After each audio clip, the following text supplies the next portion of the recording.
بسم اللہ الرحمن الرحیم اللہم صلی وسلم وبارک علی سید الانبیاء والمرسلین نحمدہ ونصلی ونسلم علی سیدنا و مولانا محمد رسولہ النبی الکریم الامین المکین الحنین الرؤوف الرحیم اما بعد معزز شرکاء، آج بحمدہ تعالی آقا علیہ الصلوۃ والسلام کے توسل سے سورہ رحمان کی آیت نمبر 5 سے لے کر آیت نمبر 8 تک کا مطالعہ کریں گے انشاءاللہ۔ ان آیات کے اندر ایک مضمون یہ ہے کہ سورج اور چاند کی گردش کا اصول بیان کیا ہے، اور پھر جڑی بوٹیوں اور درختوں کے رب ذوالجلال کی بارگاہ میں سجدہ ریز ہونے کا بیان ہے، آسمان کی تخلیق اور اس تخلیق میں ترازو اور میزان اور عدل کا اصول، اور پھر پوری انسانیت کو اعتدال پر قائم رہنے اور وزن اور پیمائش میں عدل کے اصول کو قائم رکھنے کا حکم دیا ہے۔ یہ مضامین آج کی ان آیات میں زیر مثال آئیں گے۔ تلاوت کرتے ہیں۔ اعوذ باللہ من الشیطان الرجیم، بسم اللہ الرحمن الرحیم، الشمس والقمر بحسبان،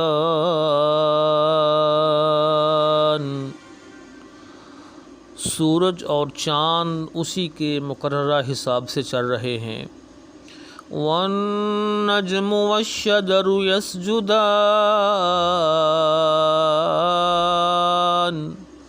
اور زمین پر پھلنے والی بوٹیاں،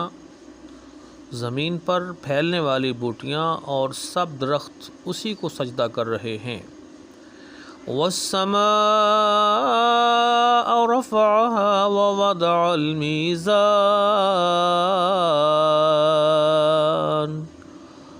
اور اسی نے آسمان کو بلند کر رکھا ہے اور اسی نے عدل کے لیے ترازو قائم کر رکھی ہے۔ اللہ تطغوا فی المیزان، تاکہ تم تولنے میں بے اعتدالی نہ کرو۔ معزز شرکاء، سورہ رحمان کی ابتدائی آیات میں رب ذوالجلال نے اپنی شان رحمت کا بیان فرمایا، اور اپنی شان رحمت کے ظہور کا سب سے پہلا جو مظہر ہے وہ بیان کیا کہ رب ذوالجلال نے حضور نبی مکرم صلی اللہ تعالی علیہ وآلہ وسلم کو قرآن حکیم سکھایا، انسان کو پیدا فرمایا، انسان کو بیان سکھایا، یعنی کہ آقا علیہ الصلوۃ والسلام کو پیدا فرمایا، آپ علیہ الصلوۃ والسلام کو ما کان و ما یکون کا علم جو ہے اس کو بیان کرنا سکھایا۔ یہ انسان کی روحانی پرورش اور تربیت کے لیے ضروری اللہ کی رحمت کا ظہور ہے۔ رب ذوالجلال نے جب انسان کی روحانی پرورش اور تربیت کے لیے اس منبع اور سرچشمہ کا ذکر فرمایا، تو پھر اب اس کے بعد آج جو آیات ہم پڑھ رہے ہیں، ان کے اندر جو ہماری مادی زندگی ہے اس کی نورانیت کے لیے، اس کو منور کرنے کے لیے، اس کو قائم رکھنے کے لیے اس کے بنیادی اصولوں میں سے بیان کیا کہ یہ جو نظام شمسی ہے، یہ جو مختلف سیارگان ہیں، یہ رب ذوالجلال کے قائم کردہ مقررہ حساب اور قانون کے مطابق چل رہے ہیں۔ الشمس والقمر بحسبان، یہ چاند اور جو ستارے ہیں، سورج ہیں، چاند اور سورج، یہ سب اللہ رب العزت کے مقرر کردہ اصول اور حساب کے مطابق گردش کر رہے ہیں۔ ان کا اپنا اپنا مدار ہے، محور ہے، جو رب ذوالجلال نے متعین کیا ہوا ہے۔ اپنے اسی اصول اور رب ذوالجلال کے دیے ہوئے اسی قانون کے مطابق یہ گردش میں ہیں۔ یہ اس سے سر منہ انحراف نہیں کر سکتے، ذرہ بر بھی آگے پیچھے نہیں ہو سکتے۔ ان کی ٹائمنگ فکسڈ ہے، ان کے راستے فکسڈ ہیں۔ یہ رب ذوالجلال کے دیے ہوئے ہوئے اصول کے مطابق چل رہے ہیں، جس سے پوری کائنات کا سسٹم چلتا ہے، جس سے دن رات کا تعین ہوتا ہے، سالوں کا تعین ہوتا ہے، مہینوں کا تعین ہوتا ہے، جس سے موسموں کی تبدیلیاں آتی جاتی ہیں، سارا کائنات کا نظام جو ہے اس سے چل رہا ہے۔ یہ اگر ذرہ بر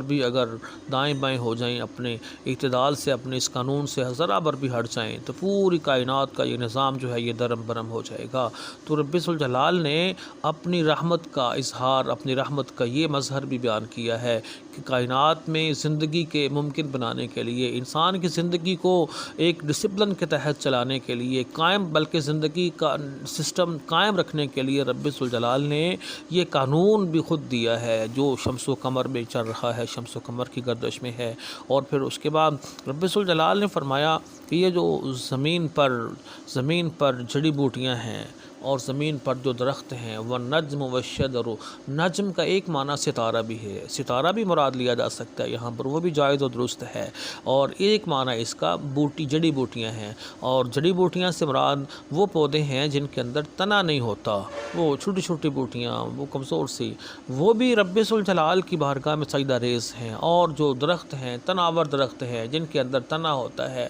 وہ بھی اپنی حیثیت کے مطابق رب ذوالجلال کی بارگاہ میں سجدہ ریز ہے۔ گویا کہ کائنات کی زمین کی جو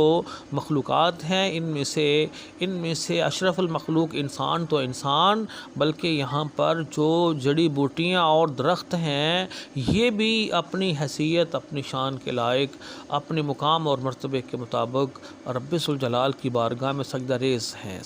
ہیں۔ اس سے یہ بات سمجھ آتی ہے کہ جب اللہ رب العزت کی یہ دیگر مخلوقات جو ہیں یہ رب ذوالجلال کی بارگاہ میں سجدہ ریز ہیں، تو پھر انسان جس کو رب ذوالجلال نے اشرف المخلوق بنایا ہے، یہ اللہ رب العزت کی بارگاہ میں سجدہ ریز کیوں نہیں ہوتا؟ اور پھر اس سے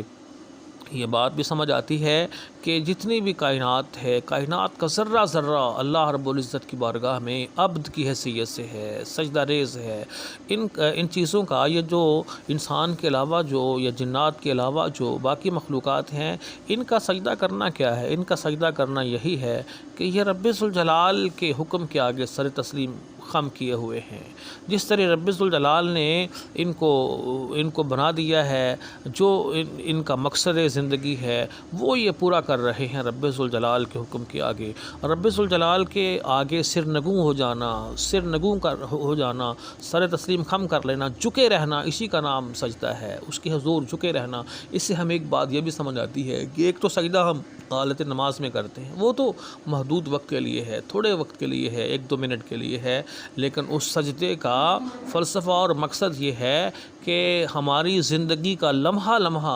رب ذوالجلال کی بارگاہ میں اس کے حکم کے آگے جھکے ہوئے گزرے، ہم ہر وقت اس کی بارگاہ میں اس کے حکم کے آگے سر تسلیم خم کیے رکھیں، آمنا و صدقنا کہیں، اس کا ہر حکم، خواہ وہ ہماری معاشی زندگی کے حوالے سے ہے، معاشرتی زندگی کے حوالے سے ہے، اخلاقی زندگی میں ہے، سیاسی زندگی میں ہے، زندگی کے کسی بھی گوشے شعبے میں ہے، کہ وقت کے کسی بھی لمحے میں رب ذوالجلال کا جو بھی حکم ہے، ہم ہمہ وقت اس کے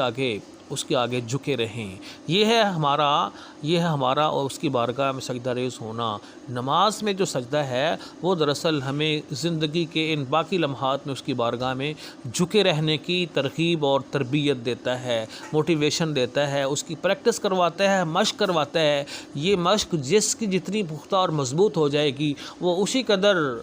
رب ذوالجلال کی بارگاہ میں جھکے گا، اور وہ اسی قدر مسلمانی کا حق ادا کرے گا۔ مسلمانی کیا ہے؟ اسلام بھی تو یہی ہے، سر تسلیم خم کر دینا، اپنے آپ کو مالک کے سپرد کر دینا، کہ مالک جو چاہے وہی ہو، وہ اسی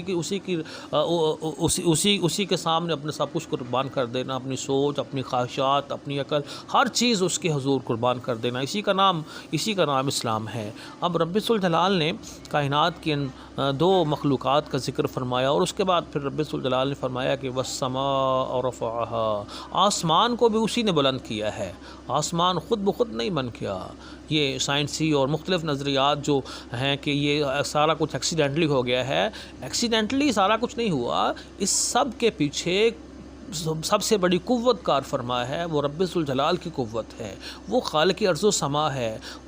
اس نے سب چیزوں کو پیدا کیا ہے، اسی کی حکمت سے، اسی کے دیے ہوئے قانون سے یہ سب کچھ بنا ہے۔ والسماء رفعها، اسی نے آسمان کو بلند کیا ہے۔ وہی اس آسمان کو بلند رکھے ہوئے ہے، اور ووضع المیزان، اور اس نے اس کے اور اسی نے عدل قائم کرنے کے لیے، عدل قائم رکھنے کے لیے ترازو قائم کر رکھی ہے۔ ترازو کیا ہے؟ عدل کا قانون قائم کر رکھا ہے، توازن قائم کر رکھا ہے۔ توازن کا اصول اسی نے دیے ہے، جس اصول کے مطابق کائنات کا یہ سارا نظام چل رہا ہے۔ یہ سورج چاند کی گردش ہے، یہ ستاروں کی گردش ہے، یہ زمین و آسمان کا نظام ہے، یہ آسمان کی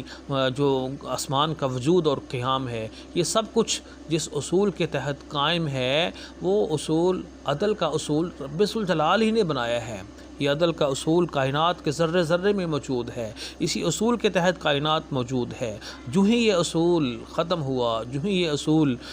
جو ہے نا وہ رب ذوالجلال کی مشیت سے اگر آگے پیچھے ہوتا ہے تو پھر کائنات کا نظام درم برم ہو جائے گا۔ تو کائنات کے قائم رکھنے میں رب ذوالجلال نے یہ ترازو اور عدل اور توازن کا اصول قائم کیا ہے، اور اسی سے رب ذوالجلال نے پھر فرمایا کہ یہ عدل کا اصول اس لیے بھی قائم کیا ہے کہ اللہ تطغوا فی المیزان، تاکہ تم اپنے روزمرہ معاملات میں پیمائش کرنے میں، تولنے میں تم بے اعتدالی سے کام نہ لو، تم عدل قائم رکھ سکو، تم عدل سے اپنے معاملات کو چلا کر ہر چیز کا حق ادا کر سکو، ہر کسی کا حق ادا کر سکو، کسی کے حق میں کمی بیشی نہ کر سکو۔ اللہ تطغوا فی المیزان، تاکہ تم تولنے میں بے اعتدالی نہ کرو۔ تو رب ذوالجلال نے فرمایا کہ کائنات کا نظام جس اصول سے وابستہ ہے، اسی اصول سے تمہاری زندگی کا توازن بھی قائم ہے، تمہاری زندگی میں بھی جو ہے نا وہ اسی اصول کے مطابق یہ سارا سسٹم کامیابی سے چل سکتا ہے۔ اگر تم نے اس اصول کو چھوڑ دیا تو پھر تمہاری زندگیوں میں بگاڑ آ جائے گا، معاشی زندگی میں بگاڑ آ جائے گا، قانونی زندگی میں بگاڑ آ جائے گا، عدالتی زندگی میں بگاڑ آ جائے گا، اخلاقی زندگی میں بگاڑ آ جائے گا، تمہاری زندگی کے سیاسی معاملات میں بگاڑ آ جائے گا، زندگی کے مذہبی اور جو تمہارا سماجی پہلو ہے اس میں بگاڑ، زندگی کے ہر شعبے میں ظاہر خرابی اور بگاڑ انتشار پیدا ہو جائے گا۔ اگر تم چاہتے ہو کہ ہماری زندگی کے تمام شعبے صحیح ڈگر پر رہیں، کامیاب زندگی بسر کریں، تو پھر تمہیں بھی چاہیے کہ تم اس عدل کے اصول کو قائم رکھو۔ عدل کیا ہے؟ ہر چیز کو اس کے موقع محل کے مطابق رکھنا۔ اس کے مقابلے میں ظلم ہے، زیادتی ہے۔ جب ہر چیز کو اس کے موقع محل کے مطابق رکھیں گے تو عدل ہوگا۔ اگر ہر کسی کو اس کا پورا حق دیں گے تو وہی عدل ہوگا۔ اگر کسی کے حق کی جگہ کسی کا حق مار کر کسی دوسرے غیر حقدار کو دے دیا جائے گا تو اس کا مطلب ہے ہم نے اس چیز کو غیر موقع محل پر رکھ دیا ہے، تو یہ ظلم ہو جائے گا، یہ ظلم ہو جائے گا۔ اور ظلم جب بڑھتا چلا جائے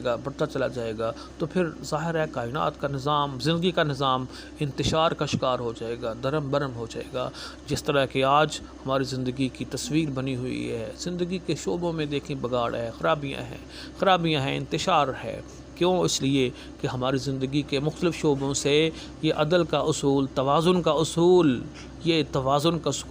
جو اصول ہے یہ کم ہوتا جا رہا ہے، بلکہ ختم ہوتا چلا جا رہا ہے۔ تو اس لیے ہم یہ ساری مصائب و علام و سارے جو ہے نا وہ مسائل کا شکار ہیں۔ اللہ پاک ہمیں قرآن حکیم کی تعلیمات سے ہمیں اپنی زندگیوں کے اس بگاڑ کو دور کرنے، ختم کرنے کی توفیق عطا فرمائے۔ وما علی الا البلاغ۔